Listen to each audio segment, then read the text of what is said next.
How are you? Fine? Okay. In class 9th, we studied about the real number, especially about the irrational number. In this chapter, we shall continue our discussions about the real number.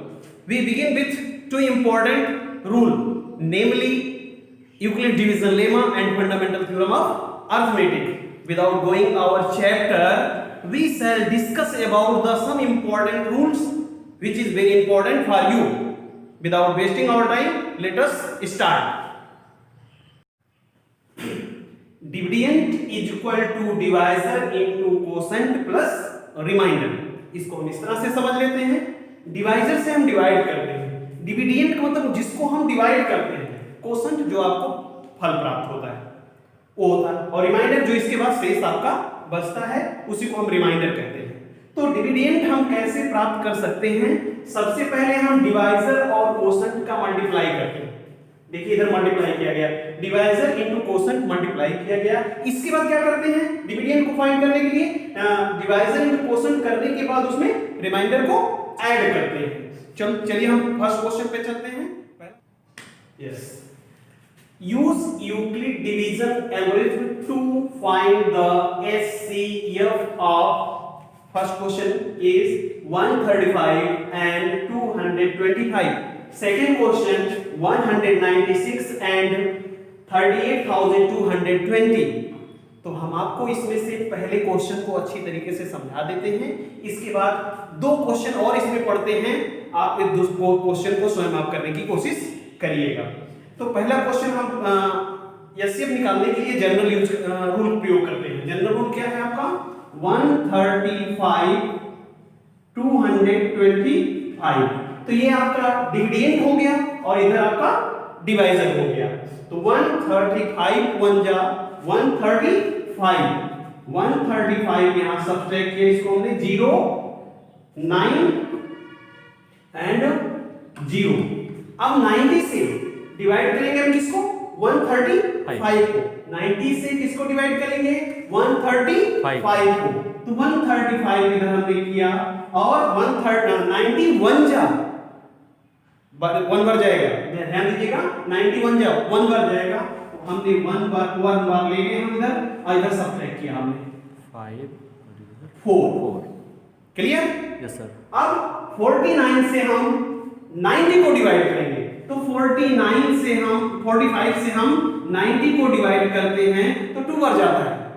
तो 49 2 जा 90 यहां पे हो गया आपका, ये cancel होगा. अब आपका एचसीएफ यहां पे आता है HCF आपका आता है 45. अब हम चलते हैं यूक्लिड डिवीजन एल्गोरिथम पर. अब हम यूक्लिड डिवीजन एल्गोरिथम की तरफ चलते हैं. तो इधर रूल है, रूल आपका है dividend is equal to divisor plus quotient into quotient, not plus, into quotient plus और रिमाइंडर. तो हियर 225 इज डिविडेंड. तो डिविडेंड के नीचे हम लिखते हैं 225. नेक्स्ट डिवाइजर आपका इधर क्या है? 135. तो इसके नीचे लिखते हैं 135 इनटू क्वोशंट. क्वोशंट आपका इसमें कितना है? 1 है. यहां पे हमने इनटू क्वोशंट 1 किया. इसके बाद प्लस रिमाइंडर. इसका रिमाइंडर कितना है? 90. तो हमने यहां प्लस 90 किया. अब नेक्स्ट स्टेप में हम चलते हैं. अब इसको लेंगे. इसमें डिविडेंड क्या है आपका? इसमें डिविडेंड 135. तो यहां हमने लिखा 135 is equal to divisor. Divisor यहां आपका कितना है? 90. तो यहां पे हमने 90 लिखा इनटू क्वोशंट. क्वोशंट आपका कितना है? 1 से हम यहां मल्टीप्लाई करते हैं प्लस रिमाइंडर. आपका रिमाइंडर कितना है यहां पे? 45. यहां पे आपका 45 रिमाइंडर हो गया. अब नेक्स्ट स्टेप पे चलते हैं हम लोग. तो यहां पे आप देखो थर्ड स्टेप में अब यहाँ पे डिविडेंड हमको कितना मिलता है? डिविडेंड हमको यहाँ पे मिलता है 90. तो डिविडेंड हम इसके नीचे डिविडेंड के नीचे लिखते हैं 90 और इक्वल टू डिवाइजर. डिवाइजर आपका इसमें कितना है? 45.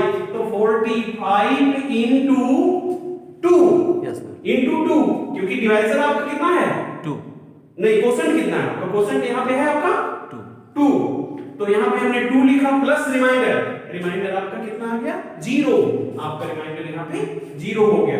सो एचसीएफ इसका क्या आया, HCF is equal to 45। It is the Euclid division algorithm. इसी तरह से नेक्स्ट आपको दो क्वेश्चन जो बचते हैं इसी तरह से आपको करने हैं। ओके, अभी अपने इस तरह निकालना सीख लिया किस प्रकार से यूक्लिड डिवीजन एल्गोरिथम का प्रयोग किया जाएगा। सर्वप्रथम आप जनरल रूल से ये निकाले, इसके बाद यूक्लिड डिवीजन लेमा का प्रयोग करके आपने एचसीएफ निकाला। तो इसके बाद नेक्स्ट क्वेश्चन आपका है 196 एंड 38,220 को भी आप जनरल रूल पहले प्रयोग करके इस तरह से एचसीएफ निकाल लेंगे। इसके बाद यूक्लिड डिवीजन एल्गोरिथम का प्रयोग करके यहाँ पे जिस तरह से ये रख करके हमने किया है, क्योंकि स्टेप बाय स्टेप कर किया जा रहा है, पहला स्टेप ये देख रहे हैं, दूसरा स्टेप ये देख रहे हैं, तीसरा स्टेप, जितने भी स्टेप बनेंगे आपको यूक्लिड डिवीजन एल्गोरिथम में भी इतने स्टेप बना करके आपको एचसीएफ निकाल करके दिखाना है। यही है यूक्लिड डिवीजन एल्गोरिथम, इसमें कुछ ज्यादा नहीं करना है, बस आपने जो जनरल रूल प्रयोग किया उसी रूल को प्रयोग करके आपको निकालना है। ओके, अगर कोई भी प्रॉब्लम होता है इसके बाद भी तो हमसे आगे बताइएगा। अब हम दूसरे क्वेश्चन पे चलते हैं, नेक्स्ट पे।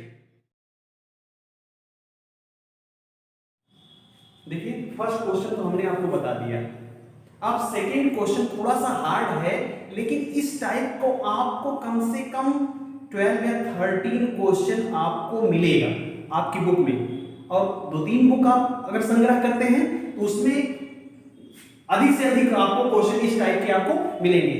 यदि एक क्वेश्चन आपने सही तरीके से इसको समझ लिया तो किसी भी क्वेश्चन में आपको कोई भी प्रॉब्लम नहीं होगी। मैं 100% गारंटी के साथ कह रहा हूं, अगर आपने इसको अच्छी तरीके से समझ लिया तो किसी भी क्वेश्चन में आपको कोई प्रॉब्लम नहीं होगी। तो सेकंड क्वेश्चन आपका है, so that any positive odd integer is of the form 6q plus 1 or 6q plus 3 or 6q plus 5 where q is some integer। ये आपसे कह रहा है कि कोई पॉजिटिव ओड इंटीजर ऐसा है, पॉजिटिव ओड इंटीजर इस प्रकार से है जो इस फॉर्म में लिखा जा सकता है 6q plus 1, 6q plus 3 या 6q plus 5।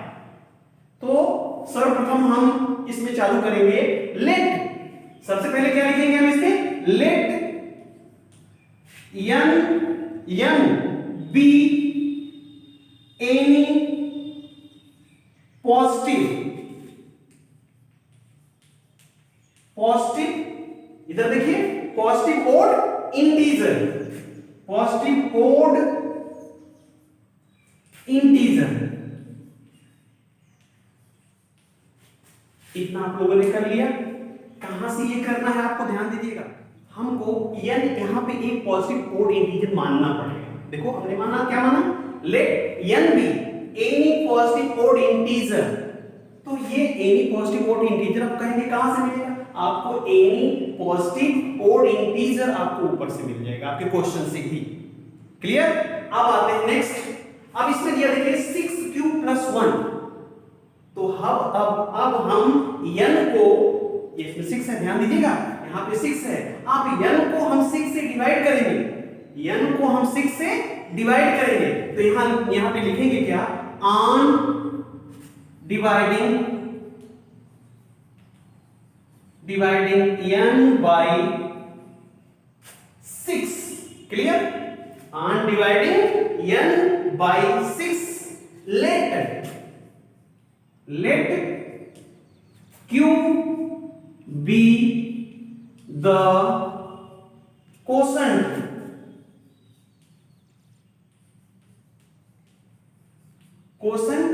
and r be remainder।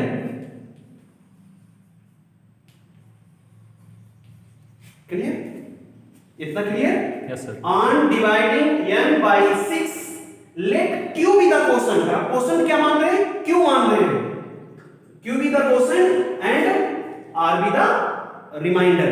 अब r को आप क्या मान रहे हैं, रिमाइंडर यहां पे मान रहे हैं। अब ध्यान दीजिएगा, यदि आप किसी भी नंबर को 6 से डिवाइड करते हैं तो आपको रिमाइंडर के रूप में क्या प्राप्त होगा, इतना तो आपको केयर करना पड़ेगा। हमेशा आप जिस नंबर को या किसी भी नंबर से जब डिवाइड करते हैं, जैसे हम 5 से किसी नंबर को डिवाइड कर रहे हैं, तो हमेशा जो रिमाइंडर के रूप में आपको प्राप्त होगा वो 5 से सभी छोटे होंगे। क्या फाइंड होगा, जब पूरा पूरा कट जाएगा तो हमको 0 रिमाइंडर के रूप में फाइंड होगा, अन्यथा 1 फाइंड होगा, 2 फाइंड होगा, 3 फाइंड होगा, 4 फाइंड होगा, लेकिन 5 नहीं फाइंड होगा। क्यों 5 नहीं फाइंड होगा, क्योंकि अगर 5 हमको रिमाइंडर के रूप में फाइंड होता तो 5 से कट नहीं जाएगा, 5 में 5 नहीं चला जाएगा। इसलिए रिमाइंडर हमेशा जो होता है डिवाइजर से छोटा होता है। तो डिवाइजर क्या होता है, जिससे हम नंबर को डिवाइड करते हैं उसे डिवाइजर बोलते हैं, हमने शुरू में आपको बता दिया है। तो बाय यूक्लिड डिवीजन लेमा। अब नेक्स्ट स्टेप आपका है बाय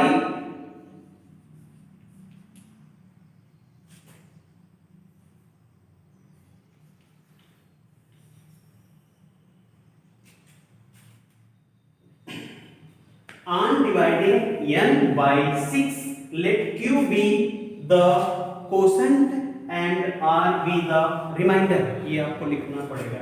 सबसे पहले आप n कहां से पाए, n आपने माना है, और 6 आपको कहां मिला, 6 आपके क्वेश्चन में दिया गया है। ध्यान दीजिएगा, 6 आपके क्वेश्चन में दिया गया है और यहां पर आपने r को रिमाइंडर माना है। तो then by Euclid division lemma, तो यूक्लिड डिवीजन लेमा के अंतर्गत क्या होगा, यहाँ पे n is equal to 6q plus r। 6 n को आपने क्या माना, डिवाइजर माना है आपने, n भी, क्योंकि n को आपने एनी पॉजिटिव इंटीजर जिसको डिवाइड किया जाएगा तो ये डिविडेंड हुआ आपका, डिवाइजर कितना हुआ 6 से आप डिवाइड कर रहे हैं, आर डिवाइडिंग n बाय 6, तो आपका डिवाइजर कितना हुआ 6 हुआ। कोसेंट को q आपने माना है और रिमाइंडर को r माना है। Clear, n is equal to 6q plus r, where r is equal to, अभी हमने बताया कि जब किसी भी नंबर को आप 6 से डिवाइड करते हैं तो रिमाइंडर के रूप में आपको क्या क्या मिलता है। अब हम 6 से किसी नंबर को डिवाइड कर रहे हैं तो हमने आपको अभी बताया जब डिवाइजर से जब किसी भी नंबर को हम डिवाइड करते हैं तो रिमाइंडर हमें डिवाइजर से छोटा प्राप्त होता है। तो डिवाइजर से छोटा अर्थात 6 में डिवाइजर है, 6 यहाँ पे डिवाइजर है, तो इससे छोटे हमें रिमाइंडर के रूप में प्राप्त होंगे। अर्थात क्या प्राप्त होगा हमें 0 1 2 3 4 5, ये हमें रिमाइंडर के रूप में फाइंड होगा। अब यहाँ पे आपको क्या करना है, देखिए बहुत सिंपल है, आप ध्यान दीजिएगा, बहुत सिंपल है ये। अब n is equal to remainder की जगह पे, अब देखिए r यहाँ पे है, रिमाइंडर की जगह पे ये सारी चीजें आपको रखनी पड़ेगी। हर स्टेप में आपको रिमाइंडर की जगह पे यही रखना पड़ेगा, बाकी सारी चीजें आपको यहाँ पे मिल रहा है, जैसे 6q और प्लस r है यहाँ पे। सबसे पहले आप 0 रखोगे, सबसे पहले क्या रखोगे 0 रखोगे, तो 0 रखोगे तो 6q ही सिर्फ आएगा, और 6q प्लस आपकी बात r की जगह पे आपको क्या रखना है 1 रखना है, तो 6q प्लस 1 और 6q प्लस आपकी बात क्या रखना है आपको 2 रखना है, 6q प्लस 2 और 6q प्लस 3 रखना है, 3 हो गया। फिर और 6q प्लस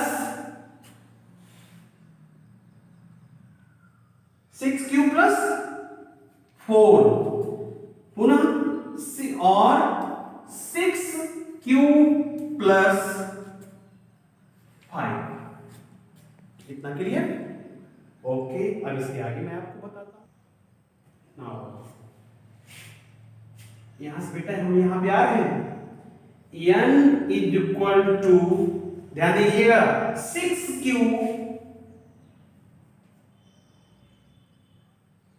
कामा 6q plus 2, 6q plus 2। Sir 6q plus 1 नहीं होगा, अभी नहीं होगा, अभी देखिए आप 6q plus 4 plus 4 are even integer, ये क्या है आर इवन इंटीजर, लेकिन आपको क्या चाहिए, आपको चाहिए odd integer. Then n is equal to 6q plus 1, 6q plus 3, 6q plus 5 are odd integer. इस फॉर्म में आपको लाना था, आपने इस फॉर्म में इसको ला दिया, यही ओड इंटीजर है, तो यहाँ पे इवन आ रहा था, आपका आंसर ओड इंटीजर चाहिए था, आपने यहाँ पे ओड को दिखाया 6q plus 1, 6q plus 3, 6q plus 5। क्योंकि आप ध्यान से देखिएगा, 2 से किसी भी नंबर में मल्टीप्लाई करिए या 6 से किसी भी इवन नंबर से हम किसी नंबर में मल्टीप्लाई करते हैं तो वो इवन बन जाता है। जब उसमें हम ओड नंबर जोड़ते हैं, फिर उसमें ओड नंबर ऐड करते हैं तो वो ओड हो जाता है। जैसे आप समझिए, यहाँ पे आप कहेंगे कैसे ये ओड हो गया, ये कैसे इवन हो गया। हमने कहा ना, कोई नंबर आप अपने मन में ले लीजिए, उसमें 6 से मल्टीप्लाई करते हैं, देखो इवन होता है कि नहीं। जैसे हमने 3 लिया, 3 में हम 6 से मल्टीप्लाई करते हैं तो 3 6 जा 18, 18 क्या हुआ आपका, इवन हुआ। इसी तरह से 3 6 जा 18 और 2 कितना हुआ, 20, 20 भी क्या हुआ, इवन हुआ। यहाँ पे 3 6 जा 18 और 4 ऐड करिए 22 हुआ, ये भी इवन हुआ कि नहीं। अब नेक्स्ट में आप देखिए, आपको ओड चाहिए था, हमने कहा 6q, तो q कोई नंबर तो होगा ही, यहाँ पे q कोई नंबर है, तो आप कोई नंबर ले लीजिए, 2 3 कुछ भी जो आपके मन में आए। 6 इंटू उतना कर लीजिए, 6 इंटू 1 कर लेते हैं, 6 इंटू 1 इक्वल टू 6 और उसमें 1 ऐड करिए, 7 हुआ। 7 क्या है, ओड है कि नहीं। अब इसी तरह से 6 इंटू 1, तो यहाँ हो गया 6 और प्लस 3 करिए, 9 हुआ। 9 एक ओड नंबर है कि नहीं है। अब 6 इंटू 2 कर लीजिए, 6 इंटू 2 कितना हुआ, 12 हुआ। 12 में 5 जोड़िए, कितना हुआ, 17। 17 क्या है, 17 क्या है, एक ओड है, नंबर है। तो इस फॉर्म में आपका ओड इंटीजर आ गया। ओके, अब इसके ये अगर आपने अच्छी तरीके से समझ लिया है तो नेक्स्ट क्वेश्चन में आपको कोई प्रॉब्लम नहीं होती। एक बार थोड़ा सा डिस्कस हम और आपको कर देते हैं। इसमें कह रहा है कि so that any positive odd integer of the form 6q plus 1, 6q plus 3, 6q plus 5 where q is some integer। तो सर्वप्रथम आपको क्या मानना पड़ेगा, सबसे पहले आप लेंगे n को एक ओड इंटीजर के रूप में। तो हमने यहां माना क्या, let n be any positive odd integer. हमने यहां पे क्या माना, n को एक पॉजिटिव ओड इंटीजर मान लिया है। तो अब n को डिवाइड किससे करना, क्वेश्चन से आपको मिलेगा, क्वेश्चन से 6 से आपको डिवाइड करना। ऑन डिवाइडिंग n by 6, अर्थात n को आप किससे डिवाइड कर रहे हैं, 6 से। Let q be the quotient, उसको कोसेंट क्या आया, q आया।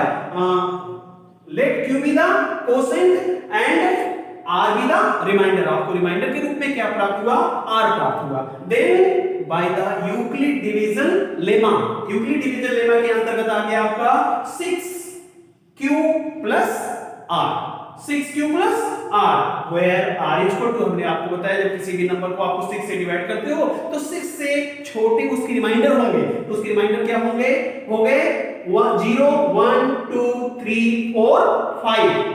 अब नेक्स्ट में हम जानते हैं, अब n equal to 6q plus 0 रखोगे तो 0 का कोई वैल्यू नहीं है, इसलिए यहाँ पे 6q हो गया। अब नेक्स्ट फिर इसमें हम 1 रखेंगे अगली बार, तो 6q प्लस r की जगह पे 1 आपने रख दिया, 6q प्लस 1 हो गया। अब r की जगह पे आपको क्या रखना है, 2, यहां से 2 रखना है, तो 6q प्लस 2 हो गया। अब फिर इसी तरह से 3 रखना है, इसी तरह से 4 रखना है, इसी तरह से 5 आपको r की जगह पे रखना है, जो आपको इस रूप में आपको प्राप्त होते हैं। आपको चाहिए ओड इंटीजर, तो इसमें ओड और इवन दोनों शामिल है, इसमें ओड और इवन दोनों शामिल है। तो इवन क्या है, n equal to 6q plus 2, 6q plus 4, ये क्या है, इवन इंटीजर। हमने अभी आपको बताया किस तरह से इवन है ये। अब ओड इंटीजर के रूप में आपको क्या फाइंड हुआ, 6q plus 1, 6q plus 3, 6q plus 5, ये ओड इंटीजर के रूप में आपको फाइंड हुआ है। अब जितने भी क्वेश्चन इसमें आपकी बुक में मिलेंगे सब सेम इसी पद्धति से आपको सबको करने हैं, लेकिन केयरफुली इसको आप लोग 2 3 4 बार जितना भी बार पढ़ लेंगे उतना ही बेटर आपके लिए होगा। इसलिए थैंक यू। ओके।